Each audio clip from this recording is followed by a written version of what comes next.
ശിവ, നിന്റെ ചേട്ടൻ ഈ മഞ്ഞപ്പാറ ഡാമിനടുത്ത് 10 ഏക്കർ റബ്ബർ തോട്ടം വാങ്ങാൻ അഡ്വാൻസ് കൊടുക്കുന്ന കേട്ട്. എനിക്കറിയില്ല. സ്വന്തം ചേട്ടൻ ഭൂമി വാങ്ങുന്ന കാര്യം പോലും നീ അറിഞ്ഞില്ലേ? അതും മഞ്ഞപ്പാറ പോലുള്ള ഒരു സ്ഥലത്ത്. സുകുമാരേട്ടാ, സ്വന്തം ചേട്ടനൊക്കെ തന്നെ. പക്ഷെ ഇപ്പൊ അങ്ങേരെ കുടുംബമായിട്ടോ എനിക്ക് യാതൊരു ബന്ധവുമില്ല. അവൻ പഠിക്കുന്ന കാലത്തെ ഇങ്ങനെയൊക്കെ തന്നെയാ. ടൗണിൽ വെച്ച് ഇടയ്ക്കിടയ്ക്കൊക്കെ കാണും, പക്ഷേ കണ്ടാലൊന്നും മൈൻഡ് ചെയ്യത്ത് പോലും ഇല്ല.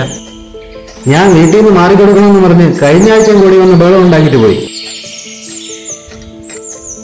നീയും പിള്ളേരും കൂടി കിടക്കണ ഭൂമിയല്ലേ, അത് ഒഴിപ്പിച്ചിട്ട് അവൻ എന്തെടുക്കാന്? വിൽക്കണമെന്നാ പറയണം. വിറ്റിട്ട് അയാളുടെ ഓഹരി എടുക്കണമെന്ന്. കുടുംബ വീടും കാര്യമൊക്കെ തന്നെ. പക്ഷെ രാധാകൃഷ്ണനെ പോലെ ഒരാൾക്ക് ഇതിന്റെ ഓഹരി കിട്ടിയിട്ട് വേണോ ആവശ്യങ്ങൾ നടക്കാൻ? കഷ്ടം. പണം കുന്നുകൂടുന്നോറും ആവശ്യങ്ങളും കൂടും സുകുമാരേട്ടാ. അല്ലെങ്കിൽ തന്നെ പണത്തിന് മുമ്പിൽ എന്ത് സ്വന്തം, എന്ത് ബന്ധം.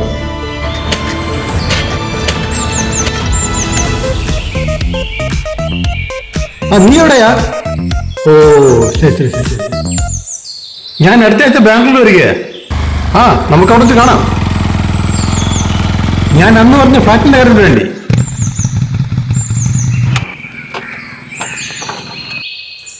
ഇല്ല, ഇപ്പോഴില്ല. ഒരു 2 ദിവസം കഴിഞ്ഞേ ഉള്ളൂ. സംസാരിക്കാം.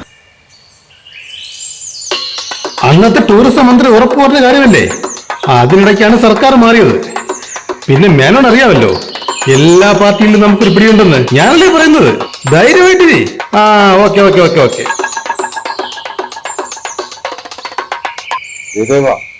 പറഞ്ഞ തുകയുണ്ട്. ഒരിടത്തിന്റെ പ്രമാണം മുതൽ ഭാര്യയുടെ കെട്ടുതാലി വരെ പണയം വെച്ച പൈസയാണ്. എന്റെ സരിയാണ്, ഇത് ഇന്നും ഇന്നലെ ഇറങ്ങിയ പരിപാടിയല്ല. എന്നെ വിശ്വാസം ഉണ്ടെങ്കിൽ മാത്രം തന്നാൽ മതി. ഇല്ല വിട്ടേക്കാം, എനിക്ക് പോയിട്ട് വരെ അത്യാവശ്യമുണ്ട്. അങ്ങനെ ഉദ്ദേശിച്ചല്ല. മോനി ജോലി കിട്ടിയില്ലെങ്കിൽ കൂട്ടത്തോടെ ആത്മഹത്യ ചെയ്യാൻ നിർത്തിയുള്ളൂ. 5-6 കൊല്ലം മുമ്പ് 3 വീട്ടിൽ തട്ടുകൾ നടത്തുന്ന ഒരു ദിവസം ഉണ്ടായിരുന്നു. നല്ല വിദ്യാഭ്യാസമുള്ള ചെറുപ്പക്കാരൻ. യാദൃച്ഛികമായിട്ടാണ് അവന്റെ കടയിൽ ഞാൻ ചായ കുടിക്കാൻ ചെന്നത്. അവൻ എനിക്ക് ചായ തന്നു, പരിചയപ്പെട്ടു. ഇന്നവൻ കേന്ദ്രമന്ത്രി രമേശ് ഗോവാന്റെ PA ആണ്. കാര്യം മനസ്സിലായില്ലേ? ഈ വരുന്ന 15 മുമ്പ് അണന്ന് ഞാൻ വിളിക്കും. മോന്റെ അടുത്ത് വണ്ടി കയറാൻ തയ്യാറായി എന്നുള്ള പറഞ്ഞേക്ക്.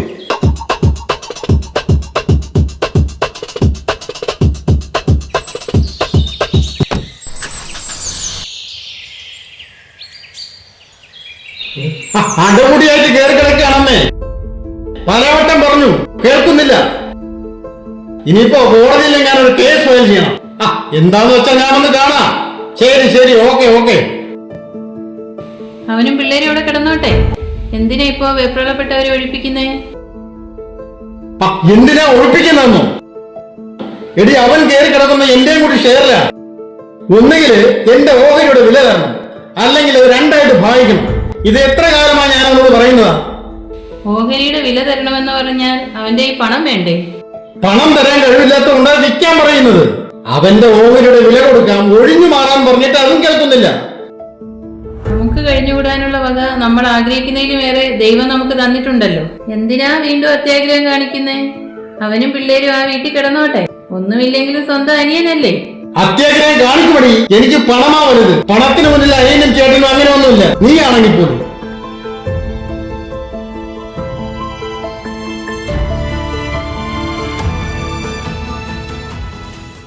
വിവൽ സാർ ഇന്ന് ഡൽഹിക്ക് പോയാൽ പിന്നെ 1 മാസം കഴിഞ്ഞ് വരും. അതിനു മുൻപ് എന്റെ കാര്യങ്ങൾക്ക് തീരുമാനം ഉണ്ടാകാനാണ് സാറിനെ പിടിച്ചപടിയാലെ ഞാൻ ഇങ്ങോട്ട് കൂട്ടിക്കൊണ്ടുവന്നത്.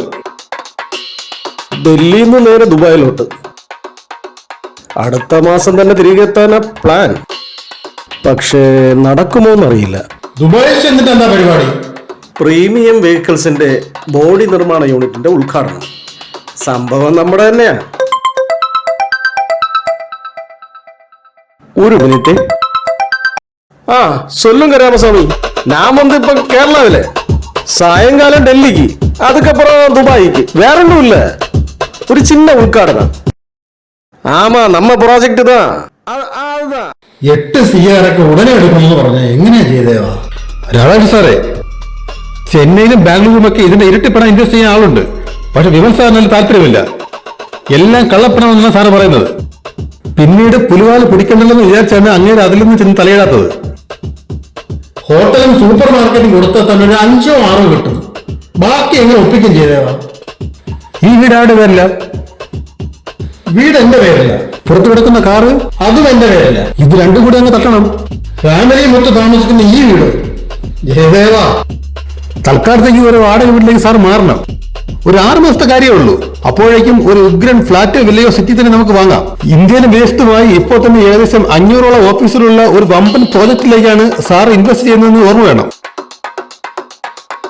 ഈ വീടും കാറും വാങ്ങാനുള്ള ആളെ താമസിയാതെ ഞാൻ തന്നെ കൊണ്ടുവരാം. സാറ് സമ്മാനമാക്കില്ലേ? ഓ സോറി, രാമസ്വാമി എന്റെ ചെന്നൈയിലെ ബിസിനസ്സിലെ ഒരു പ്രധാന ഇൻവെസ്റ്ററാ. എടുക്കാതിരിക്കാൻ പറ്റില്ല, അതുകൊണ്ടാ. പിന്നെ സാറേ, സാർ ദുബായിൽ നിന്ന് എത്തുമ്പോഴേക്കും പറഞ്ഞ ഇൻവെസ്റ്റ്മെന്റ് തുക രാധാകൃഷ്ണൻ സാർ സംഘടിപ്പിക്കുന്നെന്ന് പറയുന്നത്. നോ പ്രോബ്ലം, ധാരാളം സമയമുണ്ട്. അത് മതി. എന്നാ പിന്നെ ഇറങ്ങിയാലോ? ശരി സാർ, ഞാൻ വിളിക്കാം. എന്നാ ശരി, ദുബായിൽ നിന്ന് വന്നിട്ട് നമുക്ക് കാണാം. Okay okay.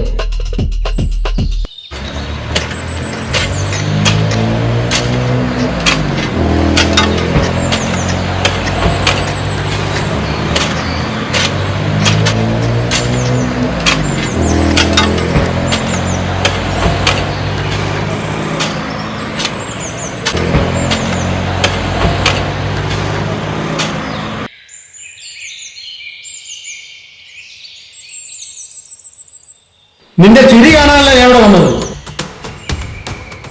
വീടിന്റെ കാര്യത്തിൽ എന്ത് തീരുമാനമാണെന്നറിയാനാ. വീട് വഴിയാ, പക്ഷെ ഞാനും പിള്ളേർ എങ്ങോട്ട് പോകും ചേട്ടാ? അതൊന്നും എനിക്കറിയണ്ട. ഇത്രയും കാലം സമയം തന്നു, ഇനി എന്താ വേണ്ടതെന്ന് എനിക്കറിയാം. അപ്പനും അമ്മയും ഉറങ്ങണ മണ്ണ, അത് വിൽക്കണോ? അപ്പനും അമ്മയും ഉറങ്ങുന്ന ഭൂമിയിൽ നീ തന്നെ കിടന്നോ. പക്ഷേ എന്റെ വിഹിതം എനിക്ക് കിട്ടണ്ടേ? അത് വെച്ചിട്ട് ഉള്ള പണം തരാൻ പറഞ്ഞാ അതിനും നിനക്ക് വയ്യ. ഇവന്റെ കാര്യങ്ങളൊക്കെ രാധാകൃഷ്ണൻ അറിയാവുന്നതല്ലേ? സുഖമില്ലാതെ കിടക്കുന്ന കൊച്ചിനെയും കൊണ്ട് എങ്ങോട്ട് പോകാനാ? തന്റെ വീട്ടിലൊരു സൗകര്യം ഉണ്ടാക്കി കൊടുക്ക്. കെട്ടിയോട് പോയാൽ പിന്നെ ആളോ അനക്കല്ലേ താൻ ഒറ്റയ്ക്കല്ലേ കഴിയണം. പണത്തിന്റെ കുങ്കിൽ ഇങ്ങനെ നെഹളിക്കരുത് രാധാകൃഷ്ണ, ദൈവം പൊറുക്കൂല. പണത്തിന്റെ എന്ത് കുണ്ടാണ് ഞാൻ നിന്നോടൊക്കെ കാണിച്ചത്? എന്ത് കുണ്ടാണെന്ന് കാണിച്ചു തരാടാ. നിന്നെ മാറ്റാൻ പറ്റുമെന്ന് ഞാൻ നോക്കട്ടെ. കാണിച്ചു തരാടാ, കാണിച്ചു തരാം.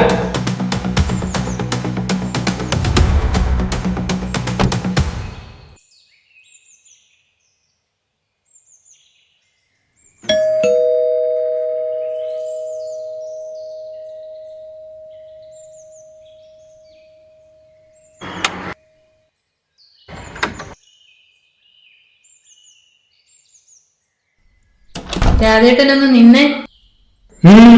നമ്മുടെ ഹോട്ടലും സൂപ്പർ മാർക്കറ്റും ഒക്കെ വിൽക്കാൻ രാധേട്ടൻ ആളെ നോക്കുന്നെന്ന് കേട്ട്. കേട്ടത് സത്യം തന്നെയാ. അത് ഞാനും കൂടെ അറിയണ്ടേ? നിന്നെ അറിയിക്കണമെന്ന് വല്ല നിർബന്ധമുണ്ടോ? അപ്പൊ ഞാൻ നിങ്ങളുടെ ഭാര്യയല്ലേ? അല്ലാണ്ട് നിനക്ക് തോന്നുന്നുണ്ടെങ്കിൽ എനിക്കൊന്നും പറയാനില്ല. നല്ല രീതിയിൽ പൊയ്ക്കൊണ്ടിരിക്കുന്ന ആ സ്ഥാപനങ്ങൾ വിറ്റു തൊലച്ചിട്ട് നിങ്ങൾക്ക് പണത്തിന് എന്താ എത്ര അത്യാവശ്യം? ആവശ്യം പറഞ്ഞാൽ നീ തരുമോ? ഇല്ലല്ലോ. ഞാൻ ഉണ്ടാക്കിയതാ ഇതൊക്കെ. എനിക്ക് ഇഷ്ടമുള്ളതുപോലെ ചെയ്യും.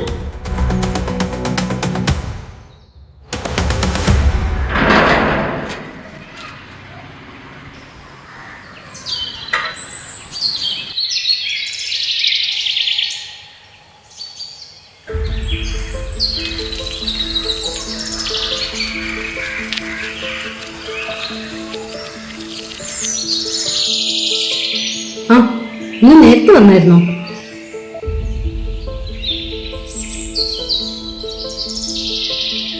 ഇന്ന് രാധേട്ടൻ ജോലിസ്ഥലത്ത് വന്ന് എന്തോ പ്രശ്നം ഉണ്ടാക്കിയെന്ന് കേട്ടു. എത്രയും പെട്ടെന്ന് ഈ വീട് ഒഴിഞ്ഞു കൊടുക്കണമെന്ന്. ഇനിയും വലിയ വഴക്കിലേക്കൊന്നും പോവാതെ നമുക്കിതൊന്ന് ഒഴിഞ്ഞു കൊടുക്കാം. നമ്മുടെ ഷെയറിന്റെ വില തരാമെന്നല്ലേ പറയുന്നേ. ഒന്നുമില്ലെങ്കിലും അത് കിട്ടിയ കുഞ്ഞിന്റെ ചികിത്സാ ചെലവെങ്കിലും കഴിയല്ലോ. പക്ഷേ പെറ്റിട്ട മോല് ഈ വീട് വിട്ട് മറ്റെവിടെയും പോയിട്ടില്ല. മാത്രമല്ല അപ്പനും അമ്മയും ഇപ്പോഴും ഇവിടെയൊക്കെ തന്നെ ഉള്ളതുപോലെ.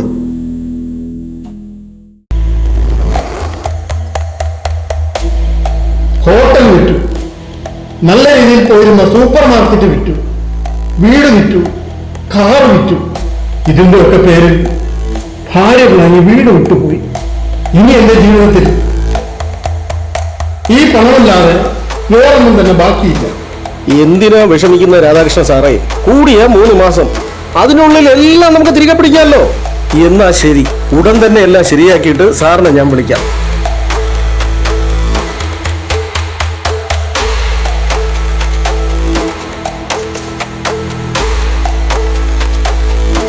ഇവിടെ ആരുമില്ലേ?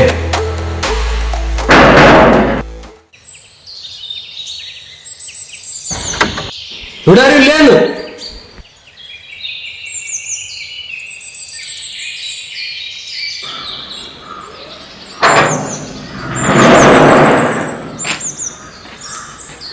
ആരായി ശിവൻ? എന്റെ ഭർത്താവാ സാറേ. ശിവൻ ഉണ്ടോ ഇവിടെ? ഇവിടെ ഇല്ല സാറേ, ജോലിക്ക് പോയിരിക്കുക. കൈപ്പറമ്പിൽ രാധാകൃഷ്ണൻ എന്നൊരാൾ നിങ്ങളുടെ ഭർത്താവിന്റെ പേരിൽ ഒരു പരാതി തന്നിട്ടുണ്ട്. നാളെ രാവിലെ ഒരു 10 മണിക്ക് ശിവനോട് സ്റ്റേഷനിലോട്ടൊന്ന് വരാൻ പറയണം. സാറേ, ഈ രാധാകൃഷ്ണൻ എന്ന് പറയുന്നത് എന്റെ ഭർത്താവിന്റെ സ്വന്തം ചേട്ടനാ. അവര് തമ്മിൽ അങ്ങനെ വലിയ പ്രശ്നങ്ങളൊന്നും ഇല്ല. അതൊന്നും എനിക്കറിയില്ല. നാളെ രാവിലെ 10 മണിക്ക് ശിവനോട് സ്റ്റേഷനിലോട്ടൊന്ന് വരാൻ പറയണം.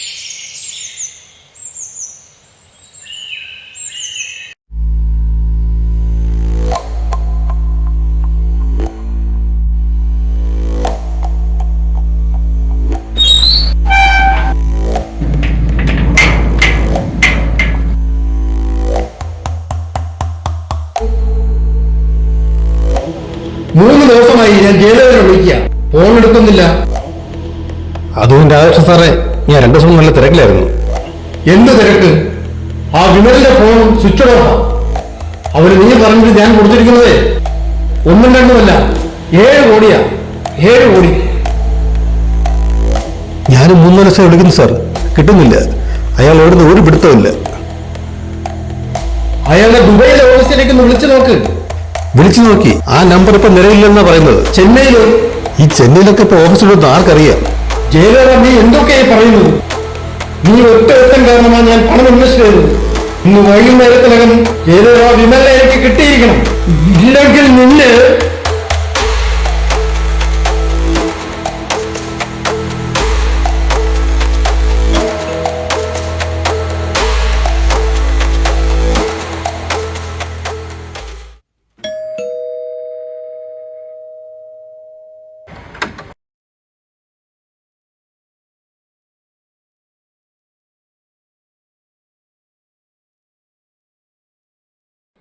വാ.